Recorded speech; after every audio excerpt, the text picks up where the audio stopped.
everybody. This is the Venus and Mars podcast, and I'm your host, Anya Shakh. I'm a culture and trend strategist, researcher of all things hunter-gatherer, and I'm devoted to healing the divide between men and women. So if you like what you hear and you're on Team Unite Venus and Mars, then join me in growing the movement by hitting subscribe.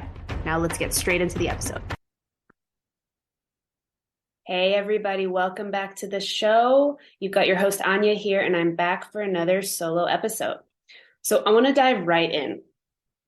Today we're talking about why criticism kills connection, and I want to break down what's really going on between men and women and criticism. So it's this unconscious dynamic that over time really spirals, and it breaks people apart, and it creates so much resentment and confusion. But not a lot of people understand what's really going on when it comes to criticism. So I'm going to break it down. We're going to talk about men and criticism, women and criticism, and then when men and women get together and what happens when criticism's there.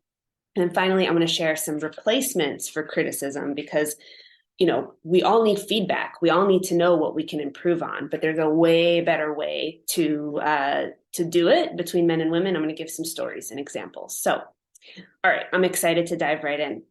So I've heard this quote many, many times from different people, from evolutionary psychology scholars, and it goes like this. So men make fun of each other all the time, but don't really mean it, while women compliment each other all the time, but don't really mean it. Yikes. As a woman, this sounds a bit cringy, and as much as I don't want to admit the second part of that, it just rings true. It just rings true. I even think about it in myself, like when I see a woman or I'm in a space of women, generally, I want to give compliments. I want to uplift. I want to give a compliment right away. And, you know, that's usually what it's like in women's spaces. We do not criticize each other. It's a huge no-no.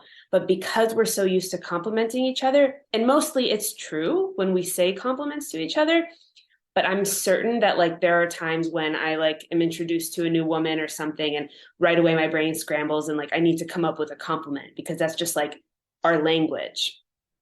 So perhaps not all the compliments are 100% true. And I just think that's what's happening. And I'm about to go into why women do this and why it's so important to understand.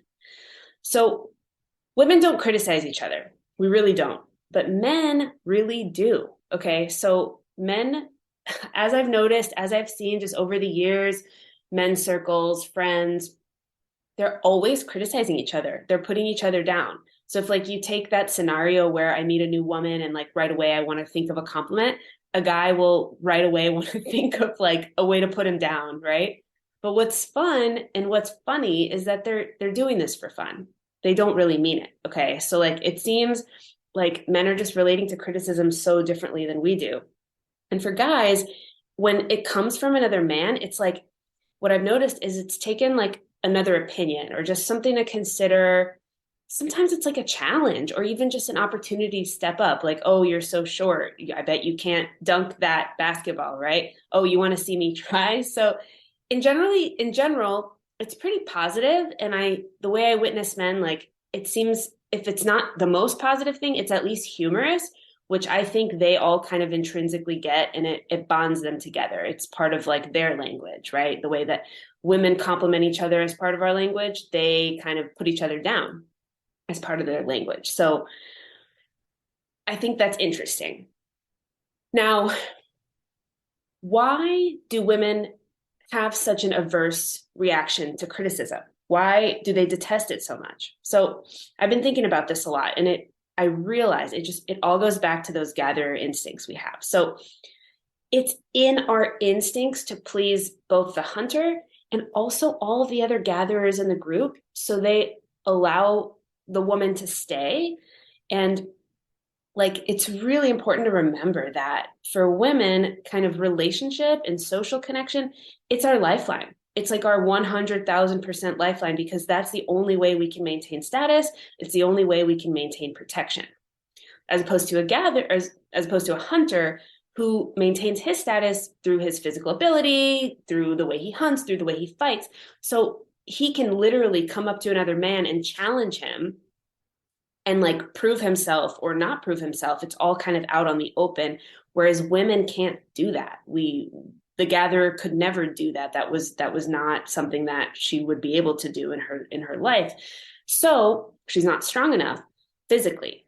So it makes sense why men are always making fun of each other, kind of challenging each other, and then in the back end, women are complimenting each other, right? Even when it may not be true, which is like a bit of a cringe factor, but like obviously something that we've evolved to continue to do, as part of our kind of like intrasexual understanding, competition. It's just what we do. And so, why and how does this affect men and women together? Okay, this is like where it gets really important for people that are dating, for people that are married. I don't care if it's been 2 years, I don't care if it's been 22 years. This is so big because I see this happen time and time again. So, because men relate to criticism as like a man thing, it's something they do with their friends and it's a challenge. When a woman criticizes them, it's it's like a challenge, only they can't fight her like they would a man. So instant depolarization, right? They walk away feeling defeated, emasculated. That happens instantly. I'm going to go into a little more detail in a second here. And then on the flip side, sometimes men criticize women, right? They're like, just like they're criticizing their friends. They expect women to take this as a joke, like maybe even an invitation to step up, the way that men do with men, right? So it makes sense that they would think women would see it that way, right? But women do not react this way. Back to what I said before, like we do not criticize each other in women's circles. It's just like not part of our female MO. Because why? Because we shut down completely. Because the gatherer's instinct is to please. The moment that a criticism comes through in that way from someone you love, someone you care about, right? This is what she's thinking in her head. This is wrong. I'm wrong. I didn't please. That means I'm not safe. Her fight or flight response is on. And I swear to you guys, gentlemen, she will never, ever, ever want to do that thing ever again or anything close to it. So it's like if it's a criticism of food she made, she will not want to cook again, right? What happens is it's the opposite of step up. She will completely step down. She'll feel super, super tiny. It's like anything she was working on will kind of diminish, along with her creativity, her sexuality, and her femininity, right? Femininity thrives on praise, okay? It just thrives on praise. She'll also blame the guy for doing that to her. So she'll be less open to him, less receptive. And this dynamic happens all the time. It's missed so much by men and women because they're relating to criticism the way that they do with their same sex. So that's kind of like what happens when men criticize women. No bueno, not a good idea. And later on a little bit, I'll talk about like what a better way to speak feedback is, what a better way to get across what you want to say or what's not working for you is. So for now, though, I want to move on to the flip side, right? Why? Because it sounds like men are down with criticism, right? Why do they detest it when it comes from a woman? It activates that competitive nature and it makes them want to fight. That's what it does, right? It's that step up, that challenge, but they can't do it. So like I said just a little bit before, they're emasculated, they're castrated because their body feels like they were just essentially challenged by a man, right? And they're naturally, when they're challenged in that way, whether it's humorous, like a put down, a criticism, they can't react the way that they would with a man. And they can't throw a joke back either because of what I just shared about women, because men instinctually get that this doesn't work for women. So they retreat, and it depolarizes that sexual charge, that attraction, right? It's like it's like the man suddenly feels like he's sitting with a man, okay? Men also know, like they know that criticism isn't a thing women do lightly. They don't do it for fun. So if it's coming towards them, they know it's like this negative kind of spiteful thing. And this dynamic just completely erodes that sexual desire that men have for their women. So on both sides, it just erodes sexual desire completely. Okay. Criticism is no good between men and women. So again, between men and men, it works. Between women and women, it doesn't work. But between men and women, it for sure doesn't work. So you might be asking, okay, so how do we tell our partners we don't like something, or needs aren't being met, or something's not going well? And I've been thinking through this for a few years now, and really I've kind of coined this term that I like to call, you get to declare a statement of need, right? A statement of need, as opposed to criticism for what's not working. What a statement of need does is it takes the focus off of your partner, right? It takes the focus off of like, you did this, and it places it back on yourself, on me. It says, why am I disappointed? What do I need? What am I looking for from you, right? This is so powerful. It's such a powerful way to invite your partner into something bigger and greater, a real step up, right? And like, yeah, the put down jokes between men and women, they don't work. That's something that should be reserved for male spaces. I really believe when it comes to the polarizing and the maintenance of that sexual attraction and that like fire, you know? So essentially, I want to share a little bit of a story. Like, how does a statement of need contrast with a criticism? Okay. And I'm going to share a story about a woman being given the opportunity to take the critical route or take the statement of need route. And just listen in, men and women, you guys that are listening, just really listen and hear the difference and hear how it might feel in your body, actually, to say those two different things. Okay. So it's a little story time. Abby and Steve are married, right? Steve promises that after work, he'd come home, take the kids to the movies. Okay. So he gets home a few minutes before it's time to go, and he's stressed, he's overwhelmed, and he's focused on a project at work. So he comes in the door and he tells Abby he can't take the kids anymore. He's sorry. He'll make it up to them. He's really sorry. He kisses the kids and says that he's sorry to them. He walks up the stairs to his office. Okay. It's like a very pivotal moment because Steve is in tunnel vision right now.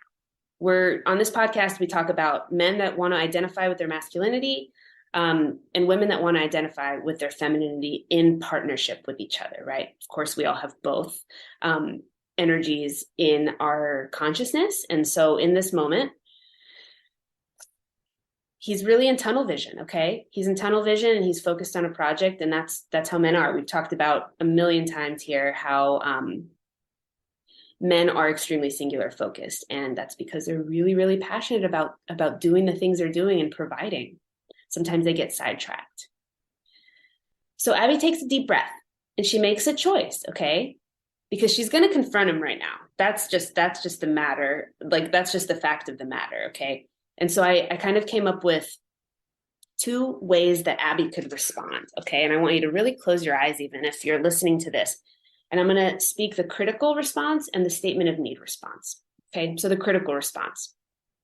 You're so selfish. You never do what you say you're going to do. You're the worst husband, the worst father. I'm so annoyed and mad, right? Ooh, that's so icky. That's hard. That's just mean, right? It's mean. It's justified, but it's mean. And in my experience, it's not effective though to get the result that we're looking for. So close your eyes again, and here's the statement of need. Remember, I said the statement of need essentially invites your partner into something greater because it takes the ownership off of them and places it back onto you. Steve, I'm so disappointed. So are the kids. I feel rejected. I know the kids feel abandoned. I know they said it's okay, but they're so hurt. I can see it in their faces. I'm mostly hurt because you're out of integrity. You promised and you didn't do what you said you were going to do. I know you're better than that. I really, really crave your integrity as a husband and as a dad. Woo! That second one, I got chills. I've got goosebumps, right? Because I've got goosebumps because that is something that is spoken that both parties can understand, right? Response one is asking for a fight, while response two is an invitation for Steve to make a choice. It's a respectful way to give feedback that says, I'm not happy with this. This is not working for me. This is no bueno. This is not good. But it doesn't do it by putting Steve down, right? It invites him to see the bigger picture. So Steve then has a choice after he hears a statement of need, because when he hears the criticism, he's just going to continue, because he's just essentially going to continue to spiral. Like, I am terrible. I am the worst. I am the worst. So I might as well just like finish this project and at least I can do that, more tunnel vision. Whereas the statement of need really invites him to say, hold on a second. Oh yeah. What is my legacy as a husband, as a father? I made a promise. It's an amazing opportunity to pull Steve back from his tunnel vision. And this is the magic of men and women. This is the magic of feminine power. It's not easy because women have been taught to do the criticism thing over and over again. But in my experience and the experiences of the couples that I work with, the women that I talk to, the men that I talk to, it's not effective. We've got to learn to speak the language of love. And the language of love includes a statement of need and not criticism.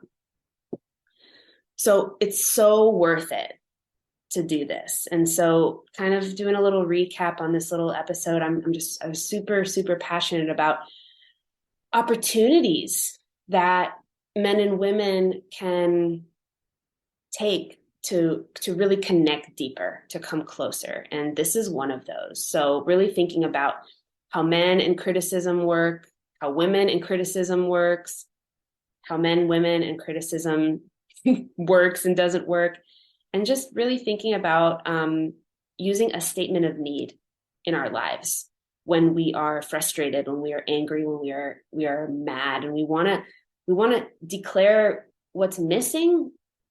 And the most effective way to do that is to really bring it back to what you need, what you feel, what you're looking for from your partner. And so I hope this has been interesting, effective, and I'm excited for you all to take this into your lives and start to apply a statement of need. All right, until the next one.